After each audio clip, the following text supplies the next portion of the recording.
She's famous for Southern charm and a legit love affair with butter. So why didn't Paula's Party stay on the air? Keep watching for how celebrity guests and even dressing up like a stick of the good stuff couldn't save this show. When Paula's Party hit the air on Food Network in 2006, Chef Paula Deen had already won over the hearts of America by showing everyone just how comforting comfort food can be. She had developed her extremely loyal following by being the kind of chef who makes her peach tarts and pot roasts without skimping on the Crisco, sugar, or butter. Or everything combined. Makes me want to slap my mama. Her first show on the network, Paula's Home Cooking, aired in 2002, and it was a sensation among anyone who was even mildly curious about Southern cuisine or just wanted to see a chef fry up some butter. With that track record, Deen had nothing to prove when she walked onto the set of Paula's Party. She was already running a successful restaurant, The Lady and Sons, and had a bunch of best-selling books to her name. All that, plus her seemingly unrelenting TV fame. But unlike her network debut, this time, Deen didn't hold herself back by being stuck behind a kitchen counter. Instead, she split her time between interacting with the audience and whisking up irresistibly artery-clogging dishes. So how does Deen teach people to cook in real life? Do her students laugh as much as the studio audience does during Paula's Party? As it turns out, yes, they do. According to WTOC, the concept for Paula's Party was born when a TV crew happened to tape Deen teaching a cooking class at the Lady and Sons in Savannah, Georgia. Deen recalled, they saw the cooking class and said, "My gosh, Paula, this is a show." As the story goes, producers' eyes turned to cartoon money signs when they saw just how much fun the students were having while learning from Deen. Even though the chef does claim that she can make some students uncomfortable with her outgoing style. As she wrote in her 2006 best-selling memoir, Paula Deen, "It ain't all about the cooking. I tell people who come to my cooking class that sometimes I can be a little bawdy, and I sure hope that don't upset them." That's heaven on earth. It seems that her wild and crazy cooking classes were quite sought after back in the day. A TripAdvisor thread from 2008 features a series of comments by people inquiring about even more classes. From the replies, it appears that spots filled up months in advance. But as one user noted, these cooking experiences with Deen may be a thing of the past. Still, in 2013, the chef did organize a one-day cooking demo at her home studio for about 60 students. And 3 years later, she offered online cooking demonstration to members of the Paula Deen Club. She would later take the concept on the road in 2014 with the Paula Deen Live Tour. There, she and her hubby, Michael Groover, delighted audiences with her cooking, as well as her Southern spiced sense of humor. As it turned out, Paula's Party was an instant success. And sure, we all love to watch Deen deep fry everything, but what if she did it along with Donald Trump Jr.? On her new show, Deen got chummy with a host of celebrity guests who rolled up their sleeves and got cooking with their host. You look like you are just loaded with cavities. Smile for the camera. The VIP guest list included comedians like Rosie O'Donnell and Joy Behar, as well as a series of actors like Mario Lopez and hostess with the mostest, Amy Sedaris, just to name a few. And yes, we could go on. Hi, let's not forget the iconic Patti LaBelle. The show also featured other Food Network chefs, long before they became big names themselves. One episode showcased a young Guy Fieri already with his trademark spiky hair, whipping up a pie with Deen. At the time, Fieri was a fresh face on the Food Network and had only just been crowned Season 2's next Food Network star. Little did they know, right? On yet another episode, Deen brought in Gina and Pat Neely from Down Home with the Neelys for a barbecue throwdown, fried versus grilled. This appearance was a game changer for the Neelys, helping them snag their very own show on Food Network. Having gone from running a small catering business out of her home kitchen in the late 80s to becoming a media maven just 2 decades later, Deen's is a classic rags to riches story. In 2011, she was the 4th highest earning chef according to Forbes, which estimated her earnings to be somewhere in the neighborhood of $17 million. But the chef's stunning empire quickly came crashing down when she and her brother, Bubba, were slapped with a lawsuit in 2013.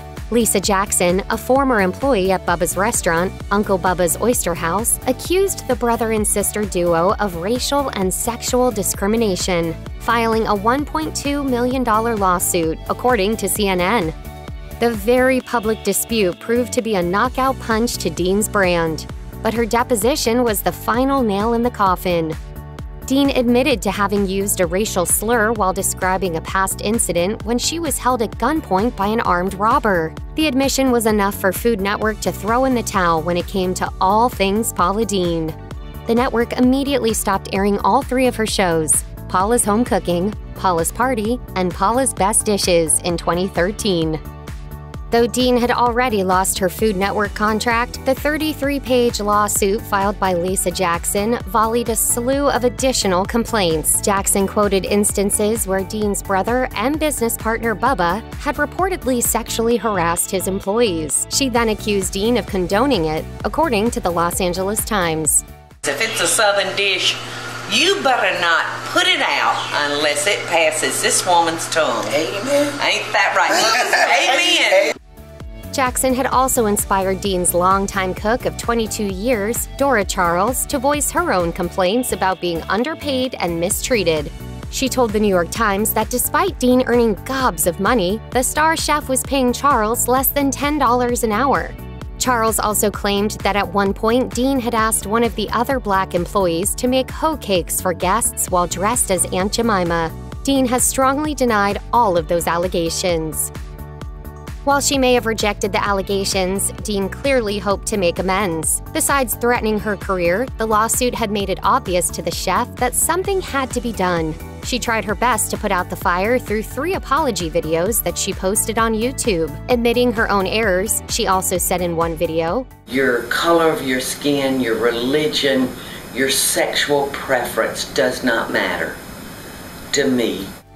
While it may have been too little too late, the 3-month-long legal battle came to an end when a Georgia judge dropped the racial discrimination charges against Deen. According to the New York Times, the charges had been filed by a white woman who couldn't have been directly racially discriminated against. The sexual harassment charges were dismissed as well, and a settlement was reached between Deen and Lisa Jackson. Of course, Deen ultimately got a relatively clean pass. But her multi-million-dollar empire had melted like a hot fudge sundae in the summer sun. As noted by outlets including Today, Deen's video apology tour seemed earnest, but also heavily edited. There were tears and pleas for forgiveness, but Deen's mea culpa didn't soften Food Network's resolve to give a hard pass to the Paula stuff. Around the same time, some of her other brand partners, Walmart, Target, Sears, and JCPenney, also pulled Deen's cookware and kitchen appliances off the shelves. Home shopping channel QVC stopped featuring her products, and Smithfield Foods, as well as diabetes drug maker Novo Nordisk, dropped her as their spokesperson. It's definitely been a very hard, trying year. It seemed that no one wanted to be associated with Deen. Even Ballantine Books canceled her then upcoming cookbook, Paula Deen's New Testament. All in, according to the Daily News, Deen lost out on $12.5 million in earnings. Forbes estimated a $7.5 million loss in merchandising and licensing deals and a $5 million loss in restaurant and TV deals. While everything shook out, loyal fans were left hanging without a way to check in with their favorite chef. That was until Deen decided to finally do something about it. While the scandal may have put the crunch on Deen's wallet, when it came to her fans, her star power was still clearly intact. After laying low for a few months, Deen soon launched her own entertainment company, Paula Deen Ventures, in late 2014. If winning her empire back was a resolution that Deen had made that year, it was all coming to fruition. The company got a whopping $75 to $100 million investment from a private firm, which claimed that the Paula Deen brand was, quote, alive and well, according to the Wall Street Journal. With all that cash in hand, Deen set off on a nationwide tour with Paula Deen Live. And she was doing what she does best, demonstrating how to cook her favorite dishes with her signature flair. Seemingly convinced that she had the fan base to follow her, a few months later, she struck a deal with Food Network and bought all 440 of her episodes. That included everything from Paula's Party, Paula's Home Cooking, and Paula's Best Dishes to specials like Paula's Southern Thanksgiving and Paula's European Vacations. That's a whole lot of Paula. Feel that muscle. I like that. Without divulging the financial details, a spokesperson for the Food Network said in a statement via The Hollywood Reporter, Paula asked if we'd be willing to sell the library. We reached an agreement, and everyone here wishes her the best as she embarks on her new venture. You can throw out your TV now, because this is where you can find me. The next obvious step to distributing all of her shows was to launch a platform. And in 2014, the Paula Deen Network was born. There, fans could catch up on a bunch of old favorites, including episodes from Paula's Party.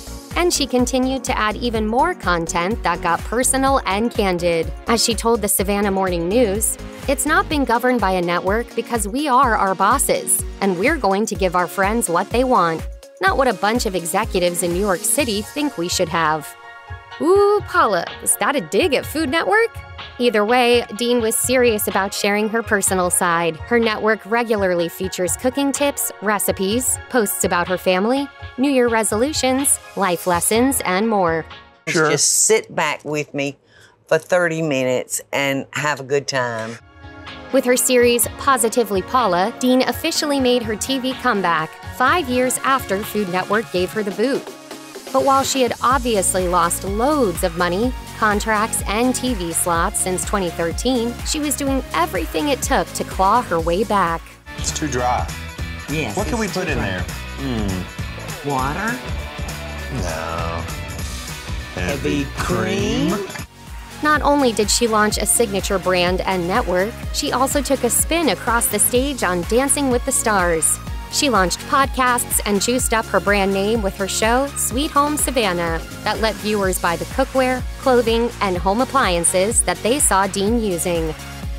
But Positively Paula was a true milestone for Deen in her pursuit of reclaiming her lost fame, as well as her beloved fan base. The series was filmed at her home in Savannah, Georgia, and featured a host of celebrities. That is, besides her own sons, who had by then become stars themselves. Sure, the series had some similarities to Paula's Party, but it played more like a toned-down, personal version of the former fan favorite. In 2021, Deen appeared on Fox's Master Chef Legends, sharing the stage with superstar chefs Gordon Ramsay, Aaron Sanchez, and Joe Bastianich. And around the same time, rumors popped up about her possibly making a comeback. The National Enquirer quoted a source close to Deen as saying, "It's been an uphill financial battle for Paula, but she truly believes the tide has turned. She's burning up the phone lines to network execs to reinstate her." But at this point, would she even want to go back to being under the thumb of know-it-all network execs? Only time will tell. No matter what happens, fans will continue to get their fill of Deen's cooking videos on her YouTube channel, where she uploads new content almost every day. And as far as Paula's Party is concerned, those throwback episodes will have to tide us over until she launches her next venture. It brings people together. Food is comfort, food is friendship, and most importantly, food is love. Check out one of our newest videos right here. Plus, even more mashed videos about your favorite celebrity chefs are coming soon. Subscribe to our YouTube channel and hit the bell so you don't miss a single one.